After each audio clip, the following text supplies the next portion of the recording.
Hello everyone, hello, and welcome to Visual Communication and Media. My name is Adam Rozeski. It's a pleasure to see each and every one of you. So excited to have y'all here, and welcome to Summer 2024, Term 1.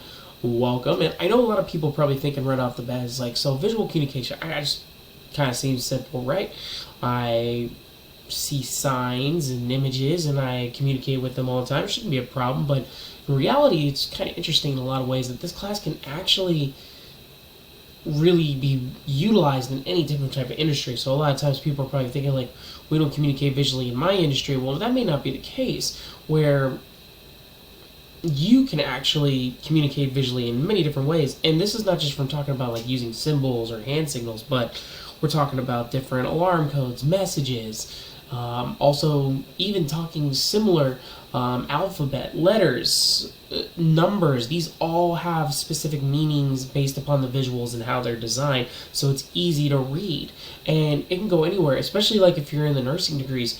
You can build different forms that are visually appealing to patients rather than being confused a lot of times in different areas, so they're easily readable. That's visual communication right there, trying to communicate through those different types of documents. And that's a good example, because when you understand visual icons and how they're utilized, you can build proper communication to make it simple and easy to understand.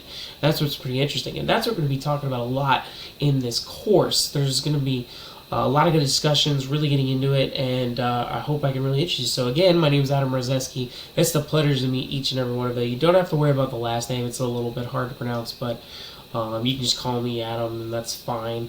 No big deal there. But yeah, let's get into it a little bit. So just a little bit of background in some of the stuff that I have done. I've actually done a lot of different jobs. I was trying to be a professional hockey player at Penn State, and then I tore my knee out when I was a sophomore, playing goalie, and I just do it for fun. Kind of ended that, but afterwards, big video gamer. So I was a big competitive gamer when I was in my 20s, especially with like Gran Turismo, Star Wars Battlefront 2, and multiple MMO games. I was a huge MMO gamer. But then I ended up going to Full Sail and UCF to get my bachelor's in entertainment business, and then my master's in project management, and also my master's in video game design.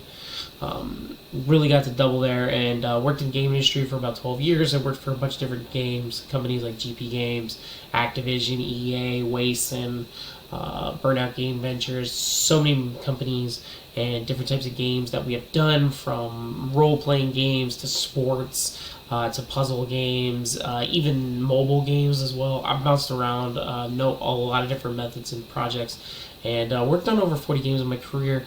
My last stint was I kind of went in a military simulation with VR development, and was a senior project manager managing like 120 people and 6 different dev teams at once. So that was a challenge, I must say. But overall, bounce around doing a lot of work. Now I'm just teaching, pretty much what I'm doing now. A little bit easier to stay at home, do a little bit more full time. I'm teaching game design classes at Burns High School in Florida. So over there doing that, trying to build games using students, or helping students learn the industry and kind of getting a heads up from going in there. But that's pretty much what I do. Again, pretty easygoing, a lot of good things, but overall not too bad. But yeah, let's talk about the course real quick, go from there. So, I have 3 different types of assignments. We have live lecture assignments, which we'll get into in a second.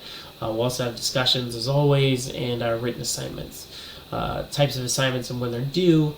The discussions are due always on Tuesday, reply posts on Saturday, except for the final week, which is the week of August 5th. There's only 2 days that week, so you have to finish your stuff by that Tuesday, which is August 6th. Both of your posts will be due on that day, on Tuesday, so that'd be pretty much it. And then you also have your written assignments. This is your written papers. These are always due on Sunday. Final day, except for week 6, that's going to be on that Tuesday real quick. But don't worry, the assignment on week 6 is super simple. Probably only like just a page analysis, and go from there. And that's pretty much, you'll not have to worry about too much from me on this 6th week. But again, keep in mind, final day is on Tuesday. That's pretty important. All right, we also have live lectures. These live lectures are always on Tuesday each week, except for week 5 or 6. That's going to be on Monday. I'm going to move that to Monday. Same time, 4 p.m. Eastern, 3 p.m. Central. You'll see these. They'll take place. Don't worry about that. Except week 1. That's that's a typo by accident. Every one of these will be at 4 p.m. Eastern, 3 p.m. Central. So do not worry about that. But it's okay. What happens if you can't make it? I have recordings, and they're usually posted that evening after lecture or the morning the next day. So you'll have them by Wednesday morning at the latest each week. Should be good. And this is pretty much how you're going to record your attendance. So I'm gonna tell you how to do your live lecture assignment, but this is pretty much a serious requirement that I focus on all the time. I need you to complete the live lectures no matter what by Sunday, because if you do not, this ties into your attendance. So that's a pass-fail assignment. There's no like minus points or anything. So you either do the assignment before Sunday, at the end of the evening Sunday, and if it's done correctly, that's an easy 5 points right there. If not, even if you answer it incorrectly or if you turn it in late, it's going to be a 0 no matter what, because it's tied to, or don't complete it, it's tied to your attendance, so that goes from there. Now, if there's things that happen all the time, just let me know if something's going on, and then I will help you out with that, and that can be taken care of. Just communicate with me. I'm pretty easygoing when it comes to that stuff. But other than that, I'm just very thorough with my feedback. That's a big thing, but we'll talk about that during lecture tomorrow, Tuesday, when we all meet up, so that'll be great. I'll go over my assignments, how I look at things, how I expect things, and I'll teach you how to do the live lectures on tomorrow for your first lecture, so that way you're prepared going into it, and I'll give you examples, and that way I'll help you out no matter what.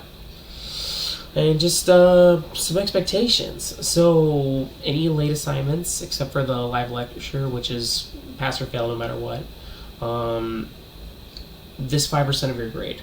And once it hits 7 days, then it becomes an automatic 0. So please make sure to communicate with me throughout the week. I'll work with you. I'll change schedules for you. That's not a big deal, but just stay in contact with me. Just try not to give me a heads up when you're 5 weeks into the course and nothing's turned in. We got to really build kind of something afterwards when we could have helped it. So just stay ahead of the game. Keep in contact with me. I'll help you out no matter what. And then the big thing is, too, I ask for a lot of analysis, especially with the discussions. One of the things that I require is at least 2 paragraphs per post. So you should have 4 paragraphs, like 2 for your initial post, 2 for your reply post, with detail. That's a big thing. But we give a lot of feedback in our class and our discussions and analysis. So just be courteous and respectful in your discussion posts and be thorough. That's a big thing I'm looking for.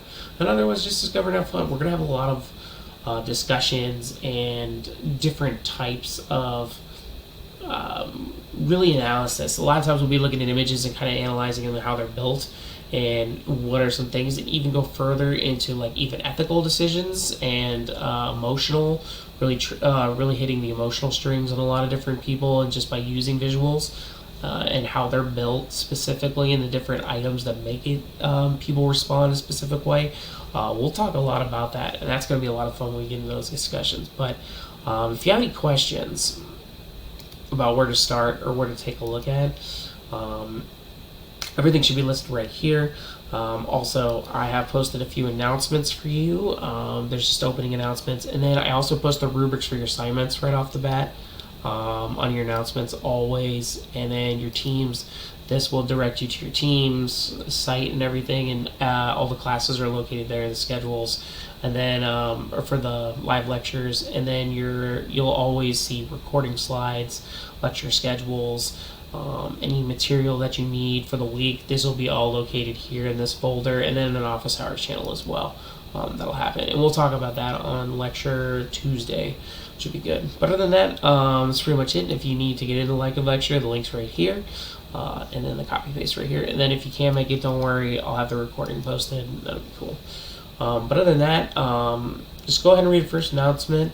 Welcome to Visual Communication Media. Just go through it, just double check everything, and go from there. And if you have any questions, just let me know. I'd be happy to help. So again, my name is Adam Rozeski. It's a pleasure. Thank you for being amazing as always, and super excited to see y'all during lecture. Thanks again. Take it easy. Bye-bye.